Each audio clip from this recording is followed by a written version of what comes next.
Thank you, gentlemen. Congratulations on both your nominations. And I will say, Mr. Haynes, your 10-week-old son would have certainly been welcome here this morning. With some frequency, senators have been known to cry and sleep fitfully, and so he would have fit well in this body. Mr. Isaacman, welcome back.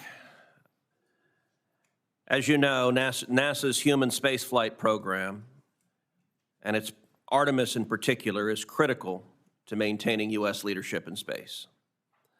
But as I think you can appreciate, spaceflight comes at a significant cost. Its success requires program stability. The United States can't dominate in space if our commitments change wildly from one administration to the next or from one appropriation process to the next. That's why the NASA section of the One Big Beautiful Bill Act, which I authored, outlines a stable path forward for the agency.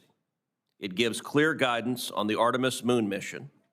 It paves the way for commercial space stations in low Earth orbit, and it invests in NASA's infrastructure to be able to execute its exploration missions. Will you commit to this committee and to the Senate to full and timely compliance with the law's requirements if you're confirmed? Yes, Senator, I do. Let's dive into those requirements. Congress wrote into the One Big Beautiful Bill that there shall be a stable, fully funded path for Artemis, at least through Artemis 5. Congress also dedicated money for the Gateway Lunar Orbit Space Station and the Orion crew capsule. Artemis is the key, I believe, to both beating China to the lunar surface and to maintaining a U.S. presence at the moon. What concrete steps will you take to maintain the Artemis program's long-term stability? Senator, I appreciate the question, and similar to my previous hearing, I absolutely believe that the current architecture with SLS is the fastest path to achieving our near-term lunar objectives, which should be to return to the moon before our great rival and establish the infrastructure so that we can realize the scientific, economic, and national security value. Now, we have the first mission, which is approaching in just a matter of months, which is Artemis 2, where we will fly around the moon. The next mission, Artemis 3, we're going to land astronauts on the moon. There's a lot that has to happen in between Artemis 2 and 3. So in that respect, I am grateful that the One Big Beautiful Bill affords us the opportunity of additional heavy launch vehicles through Artemis 4 and 5.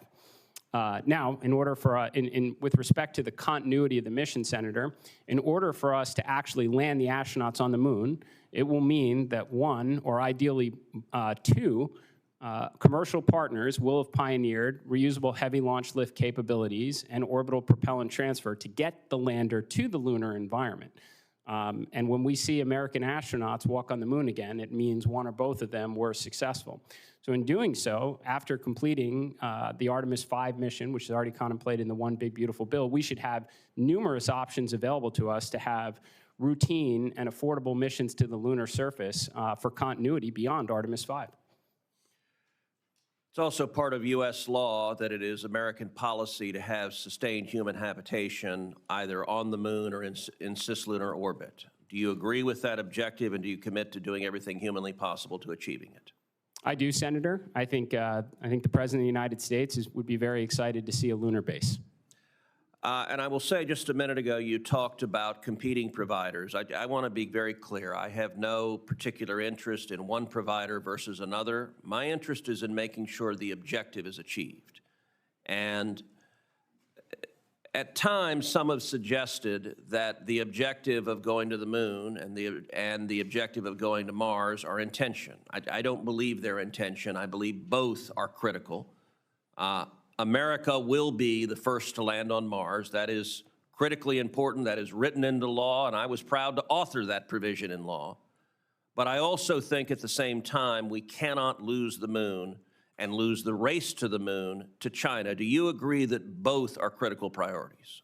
I do, Senator, and again, consistent with my prior testimony before this committee, there actually are parallel efforts underway. Now there is no question the overwhelming near-term priority is to return American astronauts to the moon and again establish an enduring presence on what is a very scarce piece of real estate that we're interested in at this time.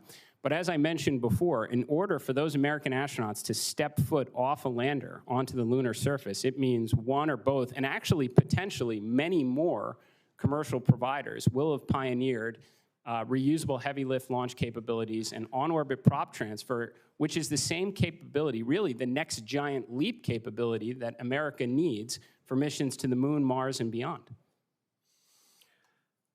The International Space Station, which is managed from Texas's Johnson Space Center, is scheduled to be retired by 2030. It will be replaced by one or more commercially developed stations, partially funded by NASA and partially by private partners. Congress has been clear that a gap in our presence in low Earth orbit would jeopardize U.S. strategic interests.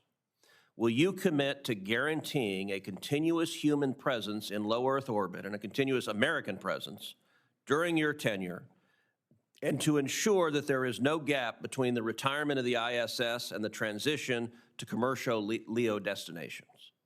I absolutely commit to that, Senator. As I mentioned in my opening remarks, we can never accept a gap in our capabilities again, not in low Earth orbit or our ability to reach the moon. I, like a lot of space enthusiasts, dream of the day where we have multiple commercial space stations in low Earth orbit.